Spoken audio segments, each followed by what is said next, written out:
ونستعينه ونستغفره ونتوب إليه ونعوذ بالله من شرور أنفسنا ومن سيئات أعمالنا فمن يهده الله فلا مضل له ومن يضلل فلا هادي له وأشهد أن لا إله إلا الله وحده لا شريك له وأشهد أن محمدا عبده ورسوله وصلوات الله وسلامه عليه وعلى أهل بيته الطيبين الطاهرين وعلى أصحابه الكرام الغر الميامين العلماء العباد وعلى التابعين لهم بإحسان إلى يوم التناد.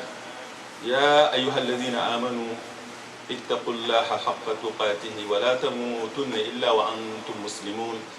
يا أيها الناس اتقوا ربكم الذي خلقكم من نفس واحدة وخلق منها زوجها وبث منهما رجالا كثيرا ونساء واتقوا الله الذي تساءلون به والأرحام إن الله كان عليكم رقيبا.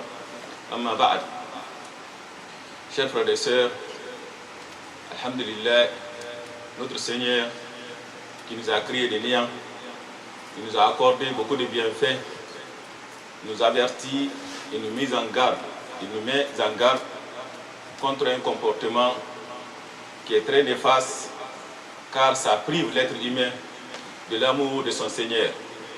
Et ça dans Surat Al-A'raf, quand il dit Ya Bani Adam, khudhu zinatakum inda kulli masjidin wa kulu washrabu wa la tusrifu innahu la yuhibbul musrifin. Il dit ô fils d'Adam, le message est adressé à l'humanité tout entière. L'islam, c'est pour l'humanité. Le prophète sallallahu alayhi wa sallam, Dieu l'a envoyé à l'humanité tout entière.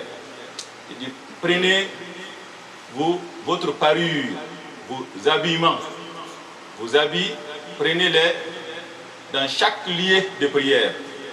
Dans chaque mosquée, quand on va à la mosquée, on doit s'habiller convenablement. Et la meilleure façon de s'habiller convenablement, c'est vraiment de couvrir sa nudité. Et cela est bon, est vrai pour l'homme comme pour la femme. L'homme, c'est très important. Quand on porte des t-shirts, on doit être sûr et certain que quand on s'incline, le dos, derrière le dos, ne se découvre pas. Et les femmes aussi doivent être discrètes et hommes dans leurs habillements en venant à la mosquée. Il dit mangez et buvez, mais ne commettez pas d'excès, car Allah n'aime pas ceux qui commettent des excès. Et dans d'autres versets coraniques, il nous met en garde contre d'autres comportements aussi qui est néfaste, qui est le gaspillage, quand il dit وَأَتِذَا الْقُرْبَ حَقَّهُ وَالْمِسْكِينَ وَابْنَ السَّبِيلِ وَلَا تُبَذِّرْ تَبْذِيرًا إِنَّ الْمُبَذِّرِينَ كَانُوا إِخْوَانَ الشَّيَاطِينِ وَكَانَ الشَّيْطَانُ لِرَبِّهِ كَفُورًا. Il dit donne aux proches parents leur dû.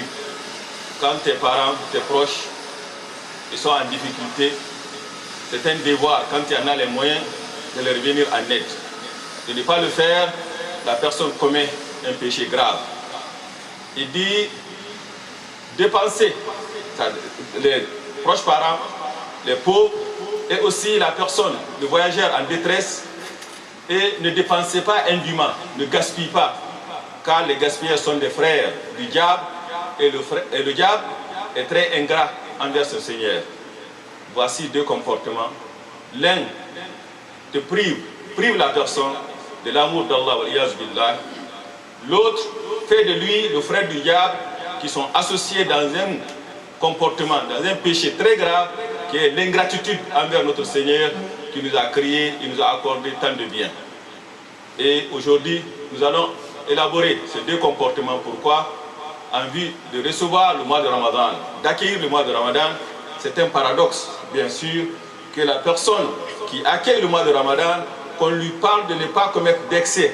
Mais malheureusement, le mois de Ramadan qui s'oppose d'être vraiment, durant lequel le mois de l'abstinence, que la personne consomme moins d'aliments et qui n'arrive pas à gaspiller. C'est durant ce mois, malheureusement, que beaucoup d'entre nous, non seulement ils commettent d'excès de nourriture, mais aussi beaucoup de gaspillage. Donc c'est très important, car l'autre comportement fait de la personne, prive de la personne de l'amour d'Allah. Et le deuxième fait de lui le frère du diable, que Dieu nous en garde. Et c'est très important, on parle de l'excès vis-à-vis de trois éléments. C'est l'excès de nourriture, l'excès du sommeil, l'excès du parole. Et c'est très important. Quand on parle de l'excès de nourriture, on ne parle pas seulement de la consommation. Ça va au-delà de ça. Ça commence même dès le moment de l'achat. On va même plus loin que ça. Qu'est-ce que tu achètes? Comment tu achètes? L'argent par lequel tu as acheté, avec lequel tu as acheté, comment tu l'as gagné? Comment tu as gagné cet argent-là? Tout cela est important, car on ne peut pas vraiment se priver de nourriture, de boissons, du matin jusqu'au soir et avaler le feu de l'enfer. Dit le Très-Haut dit, أولئك الذين اشتروا الضلالة بالهدى والعذاب بالمغفرة فما أصبرهم على النار. Qu'est-ce qui les fait supporter le feu de l'enfer? والذين يأكلون أموال اليتامى ظلما إنما يأكلون في بطونهم نارا وسيصلون سعيرا. Donc tout haram que la personne avale, il fait qu'avaler le feu de l'enfer. Donc c'est vraiment un paradoxe. C'est pas la personne qui se prive de tous ces éléments de nourriture. C'est très important qu'à la fin, il a dans la table de manger, sur la table de manger, quelque chose qui est licite, quelque chose qui est vraiment pur. Et le prophète sallallahu alayhi wa sallam nous dit, Inna Allah tayyibun la yaqbal illa tayyiba. Inna Allah amara al-mu'minin bima amara bihi al-mursalin. Faqala ya ayyuha rusul kulu min at-tayyibat wa'amalu salihan inni bima ta'malun alim. وقال للمؤمنين يا أيها الذين آمنوا كلوا من طيبات ما رزقناكم واشكروا لله إن كنتم إياه تعبدون. Voici des versets coraniques qui nous exhortent vraiment de ne consommer que ce qui est pur, car Allah n'accepte que ce qui est pur. Car la personne qui gêne jusqu'à la fin et puis il se nourrit, il dégêne de quelque chose qui est illicite, il s'expose alors non seulement que c'est le feu de l'enfer qu'il avale, mais aussi il se prive de ces avantages inimaginables, exceptionnels que Dieu accorde le Sa'im, da'atu Sa'im mustajaba, que son invocation ne sera pas exaucée. Le prophète dit sallallahu alayhi wa sallam que Dieu a ordonné les croyants, c'est dont il a ordonné les messagers. Il a dit aux messagers de manger seulement ce qui est pur et d'œuvrer salutairement. Et il a demandé aussi aux croyants de ne manger que ce qui est pur. Et il cita un homme, رجل يطيل السفر ويرفع يده إلى السماء ويمد يده إلى السماء وهو أشعث أغبر فيقول يا رب ومطعمه حرام وملبسه حرام وغذي بالحرام فأنا يستجاب له. Il dit cette personne qui est dans un long voyage, da'watul musafir mustajab, la personne qui voyage en voyage, quand il invoque Allah, Allah exauce. Donc c'est une cause d'exaucement de l'invocation. Il est dans un voyage long. Et les habits qu'il porte aussi, c'est un habit, le comportement est que la personne se met dans une situation que Allah lui accorde sa miséricorde et aussi son pardon. Et il lève les mains et Dieu ne laisse pas deux mains levées vers lui vite, retourner vite. Mais malheureusement, celui-ci, son invocation ne sera pas exaucée. Pourquoi? Parce que ce qu'il mange est haram, il a été nourri est haram, et ce qu'il porte est haram. Donc on ne veut pas vraiment que le génère se mette dans une situation pareille. Quand on parle de l'excès, il n'y a pas plus excès que haram. Car les savants religieux le définissent ainsi. Al-israf ou al-infaq fima yanbaghi fawqa ma yanbaghi. Que la personne, de fait que la personne dépense dans ce qu'il dépense dans ce plus que le besoin est. Il dépense dans une chose, il dépasse la limite, là dont il n'a pas besoin. Et Dieu de très haut nous a interdit que ce que nous n'avons pas besoin. Tout ce que nous avons besoin, Dieu ne l'interdit pas. Même s'il l'interdit et que le besoin arrive, il le rend licite à ce moment précis jusqu'à ce que le besoin s'en va. Donc c'est très important que haram fait partie du pur excès que la personne peut commettre dans la nourriture. Donc c'est très important que ce qu'il mange soit pur, soit légalement acquis. Et aussi quand il mange, c'est très important. Il y a certains principes à respecter en mangeant. on prononce le nom d'Allah, Bismillah, car la personne, s'il ne prononce pas le nom de Bismillah, le nom d'Allah, il s'expose alors de partager, s'hasarde alors d'être en risque de partager sa nourriture avec le diable qui est d'une garde. Et aussi qu'il remercie Allah après avoir pris son repas. Car le prophète sallallahu alayhi wa sallam dit Man akala ta'ama faqal Alhamdulillahi alladhi at'amani hadha ta'am wa razaqanihi min ghayri hawlin minni wala quwwa wa ghufira lahu ma taqaddama min dhanbihi ou kama qala Rasulullah sallallahu alayhi wa sallam. Dieu t'accorde un bienfait, tu le consommes et tu le remercies, il efface tous tes péchés passés. On vient alors de la consommation. La consommation, c'est très important de ne pas commettre d'excès. Et malheureusement, on parle de cette situation car c'est la réalité durant le mois de Ramadan. Il y a beaucoup de jeunes qui commettent d'excès dans la nourriture. Et ça, comme on l'a vu, Dieu le Très-Haut n'aime pas ceux qui commettent d'excès. Et dans ce verset coranique, précisément, il a parlé de manger et boire. Donc c'est très important que l'excès concerne surtout ces deux comportements. Et malheureusement, c'est très récurrent durant le mois de Ramadan. Quand on parle de l'excès de nourriture ne veut pas dire que la personne prend un repas à plusieurs situations, à plusieurs reprises. Il peut qu'une personne prend des repas à plusieurs reprises et qu'elle ne commet pas d'excès. Il se peut qu'il prend un seul repas et qu'il commet d'excès. Qu'est-ce que cela veut dire? Car on dit que la personne dépense plus que le besoin est. S'il prend la nourriture et il consomme à une laps de temps d'une quantité qu'il a l'habitude de consommer en une journée, cela est considéré vraiment comme un excès. Et malheureusement, c'est ce qui arrive souvent avec beaucoup de génères. Et le prophète sallallahu alayhi wa sallam nous a parlé de comment manger. Il dit Ma mala ibn Adama wi'a'an sharran min batni. Hasbi ibn Adama ukalat aw luqaymat yuqimna sulbahu. Fa in kana la muhalata fa thuluthun li ta'amihi wa thuluthun li sharabihi wa thuluthun li nafasihi. Le prophète sallallahu alayhi wa sallam dit quand une personne consomme, il doit vraiment consommer quelques bouchées seulement. Ça suffit vraiment de le maintenir en vie. S'il doit vraiment se rassasier, il doit vraiment partager en trois. Un tiers pour la nourriture, un tiers boisson, l'autre tiers pour respiration. Et ça c'est très important. Donc c'est important de respecter les principes vis-à-vis de l'alimentation, les principes de l'islam. Et ça c'est très important. Car le prophète sallallahu alayhi wa sallam il dit Al-Kafir ya'akul fi sab'at am'a wal mu'min ya'akul fi mi'an wahid. Il dit que le croyant mange avec un seul intestin. Quant au mécréant, il mange avec 7 intestins.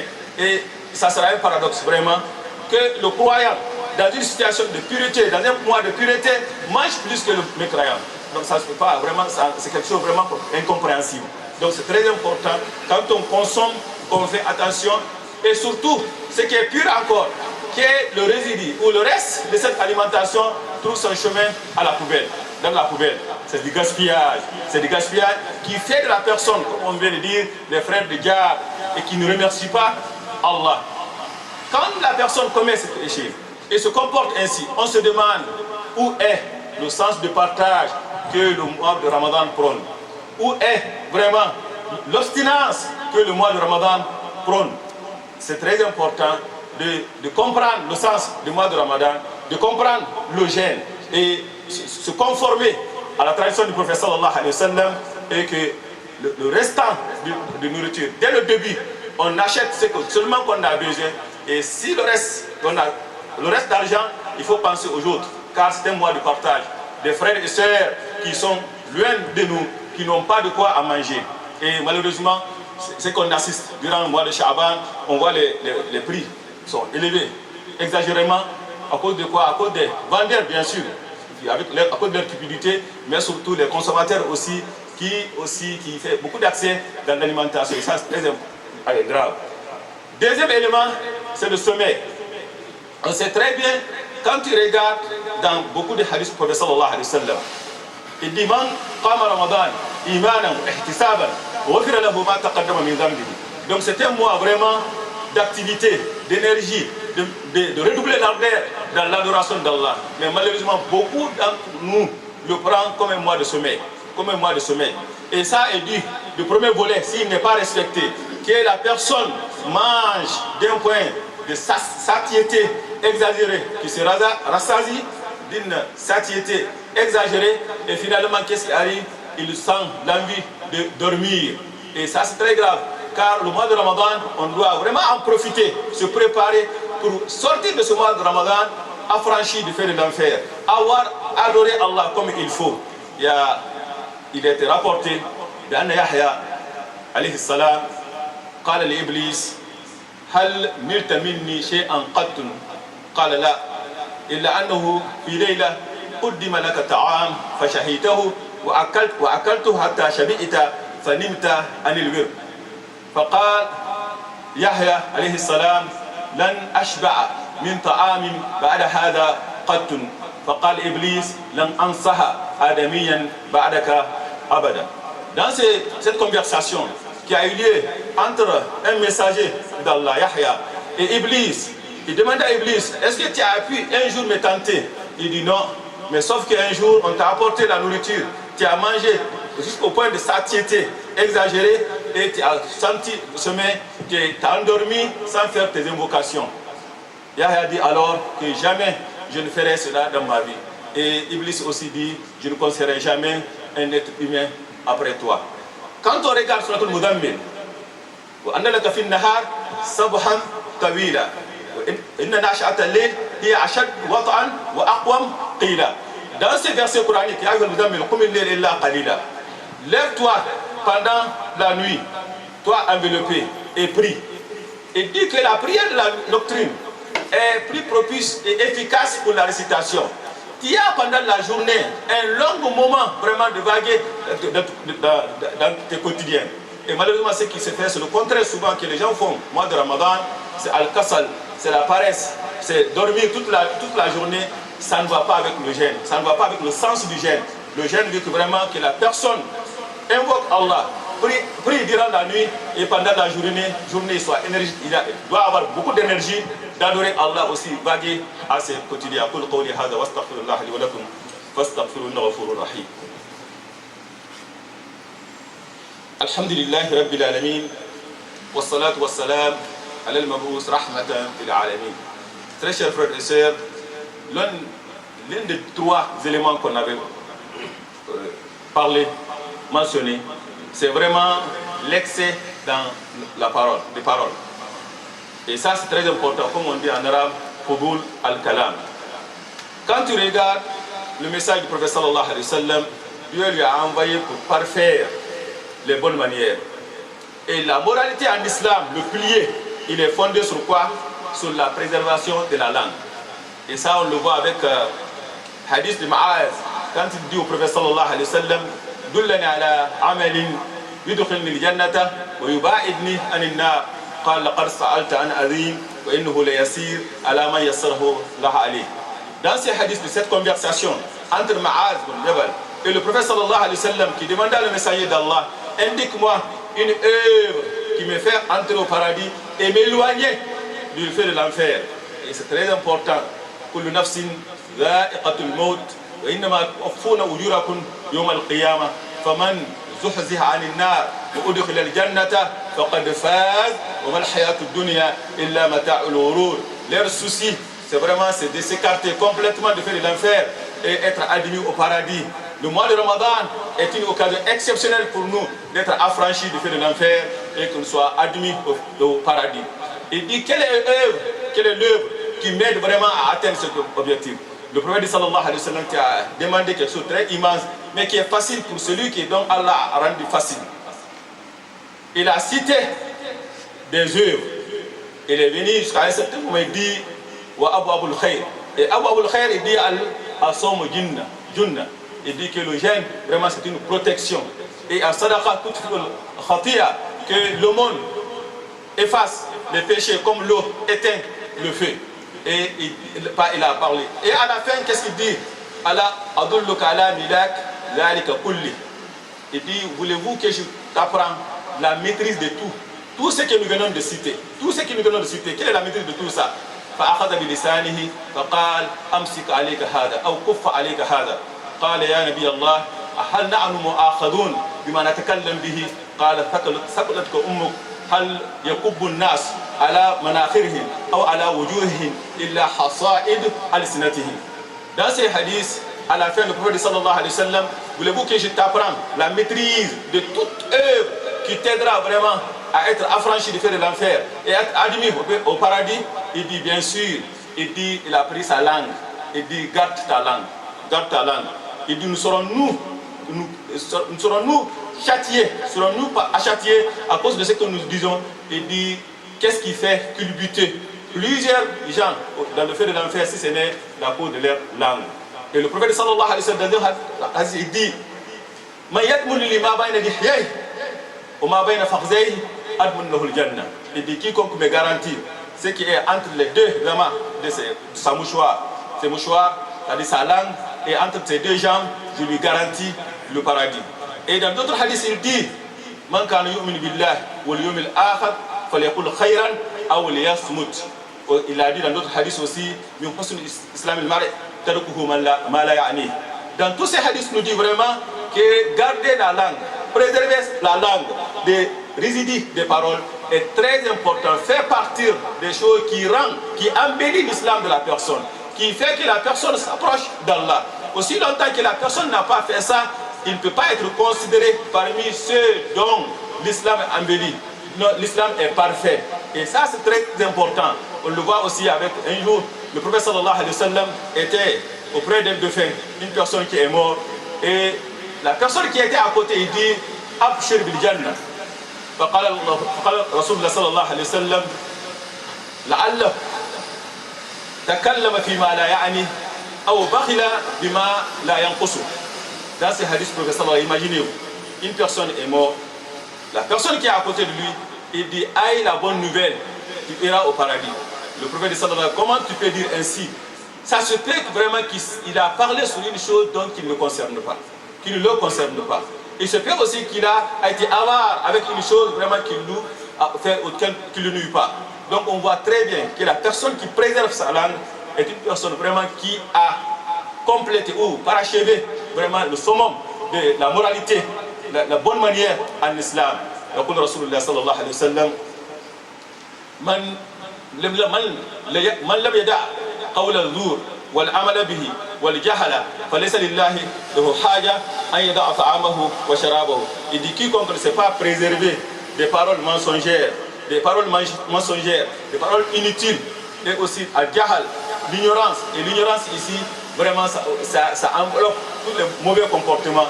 Que Dieu a à faire qui délaisse vraiment sa nourriture et sa boisson. Donc, très chers frères et sœurs, alhamdulillah, nous sommes à l'approche du mois de Ramadan. Il est très important qu'on se prépare à accueillir ce mois de Ramadan dans toute quiétude et dans toute sérénité, et surtout dans la piété. Et cette piété veut dire vraiment qu'on se prépare physiquement et psychologiquement, et on essaye vraiment d'éviter certaines erreurs que beaucoup d'entre nous commettent durant le mois de Ramadan, afin de profiter des avantages énormes que Dieu nous a accordés durant ce mois de Ramadan. Nous prions Allah que Dieu nous fasse parvenir ce mois de Ramadan en bonne santé, qu'il nous aide aussi à gêner en toute quiétude et en toute piété. Alhamdulillah, nas'alullah al-azim an yaj'al amr hadha al-masjid wa iqtina'ahu يسرا وسهولة علينا يا رب العالمين يا أرحم الراحمين. اللهم اجعل أمر هذا المسجد واقتناعه يسرا وسهولة علينا يا رب العالمين. Nous prions Allah qui nous facilite vraiment l'acquisition de cette mosquée, afin que vraiment nous pouvons renouveler comme il faut. Donc c'est une invocation que nous adressons, et Dieu est prêt pour, Inch'Allah, va nous exaucer. Donc nous avons certains frères qui nous ont demandé d'évoquer pour eux. Il y a un frère qui se marie aujourd'hui, il demande que nous prions pour la bénédiction de ce mariage. Nous prions qu'Allah bénisse leur mariage, et met la bénédiction de leur mariage, et met la concorde aussi entre eux. Et nous avons une caisse à côté, c'est Iftar al-Sa'im. Iftar al-Sa'im, c'est une caisse pour vraiment déjeuner pour les jeûneurs. C'est très important. Quand on aide un jeûneur à couper son jeûne, à déjeuner, on a vraiment la récompense, sa récompense, sans que cela ne diminue celle qui a accordé à lui. Donc il est très important. Inch'Allah, après la prière, nous allons tenir un petit meeting pour parler aussi comment organiser, la rupture durant le mois de Ramadan. Et nous avons aussi certains chers qui va vraiment nous présider la prière de Tarawih. Et on a spécialement un cher qui va venir aussi du Maroc, Inch'Allah, Yom al-Ithnain. Donc nous, en vue, on pense que le jour Ithnain peut être le premier pour Atalata. On verra ça, Inch'Allah, c'est Dieu qui décédera. Et la nuit du Ahad, dimanche, on peut vraiment contacter la mosquée pour regarder le site et voir vraiment si la lune a été vue ou a été décidée. Le cas contraire, mardi ça sera Inch'Allah le premier jour de Ramadan. ربنا تقبل منا انك انت السميع العليم وتب علينا يا مولانا انك تواب رحيم اللهم اهدنا فيما هديت وعافنا فيما عافيت وتولنا فيمن توليت وبارك لنا فيما اعطيت واصرف عنا سوء ما قضيت انك تقضي ولا يقضى عليك اللهم لا يذل ما هديت ولا يعز ما عليك بيدك الخير كله يا ارحم الراحمين قوموا الى الصلاه يرحمكم الله. Nos frères vont passer pour ramasser la réunion.